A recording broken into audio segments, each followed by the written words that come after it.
என் பேர் தாரா, வயசு 30, வயது 157 சென்டிமீட்டர், ராசி மேஷம், நட்சத்திரம் பரணி, சாதி கச்சிராய சமூகத்தை சேர்ந்தவங்க, அரசாங்க வேலை பார்க்குறாங்க, சம்பளம் மாதம் 38,000 வாங்கிட்டு இருக்காங்க. கூட பிறந்த சகோதரர் 2 பேர், சகோதரி 2 பேர் கோயம்புத்தூர் மாவட்டத்தை சேர்ந்தவங்க. இந்த பெண்ணுடன் பிடிச்சிருந்தா உங்கள் விருப்பத்தை நீங்கள் கமலில் சொல்லிடுங்க. என் பேர் யோகினி, வயசு 39, வயது 156 சென்டிமீட்டர், ராசி மீனம், நட்சத்திரம் ரேவதி, சாதி அக்னிக்குள்ள சத்திரம் சொல்லியிருக்காங்க. தனியார் கம்பெனியில் வேலை பார்க்குறாங்க, சம்பளம் மாதம் 36,000 வாங்கிட்டு இருக்காங்க.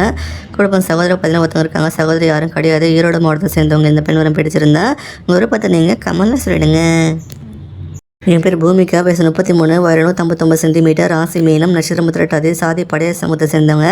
தனியார் கம்பெனியில் வேலை பார்க்குறாங்க, சம்பளம் மாதம் 12,000 வாங்கிட்டு இருக்காங்களா. கூட பிறந்த சகோதரர் ஒருத்தவங்க இருக்காங்க, சகோதரி 3 பேர், புதுக்கோட்டை மாவட்டத்தை சேர்ந்தவங்க. இந்த பெண் வரம் பிடிச்சிருந்தா உங்கள் விருப்பத்தை நீங்கள் கமலில் சொல்லிடுங்க. என் பேர் கீதாஞ்சலி, வயசு 32, வயது 165 சென்டிமீட்டர், ராசி தனுசு, நட்சத்திரம் மூலம், சாதி ஒன்னே கவுண்டு சொல்லியிருக்காங்க. அரசாங்க வேலை பார்க்குறாங்க, சம்பளம் மாதம் 68,000 வாங்கிட்டு இருக்காங்களா.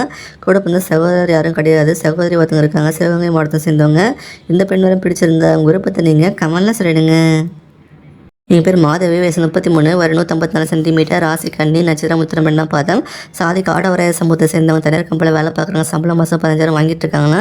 கூட பிறந்த சகோதர ஒருத்தர் இருக்காங்க, சகோதரி ஒருத்தங்க இருக்காங்க, கள்ளக்குறிச்சி மாவட்டத்தை சேர்ந்தவங்க. இந்த பெண் வரம் பிடிச்சிருந்தா உங்கள் விருப்பத்தை நீங்கள் கமலில் சொல்லிடுங்க. என் பேர் பைரவி, வயசு 38, வயது 154 சென்டிமீட்டர், ராசி கும்பம், நட்சத்திரம் புரட்டாதி 3 பாதம், சாதி உடைய சமூகத்தை சேர்ந்தவங்க. அரசாங்க வேலை பார்க்குறாங்க, சம்பளம் மாதம் 25,000 வாங்கிட்டு இருக்காங்களா. கூட பிறந்த சகோதரி யாரும் கிடையாது. சகோதரி 2 பேர், கிருஷ்ணகிரி மாவட்டத்தை சேர்ந்தவங்க. இந்த பெண்ணெல்லாம் பிடிச்சிருந்தா உங்கள் விருப்பத்தை நீங்கள் கமலில் சொல்லிடுங்க.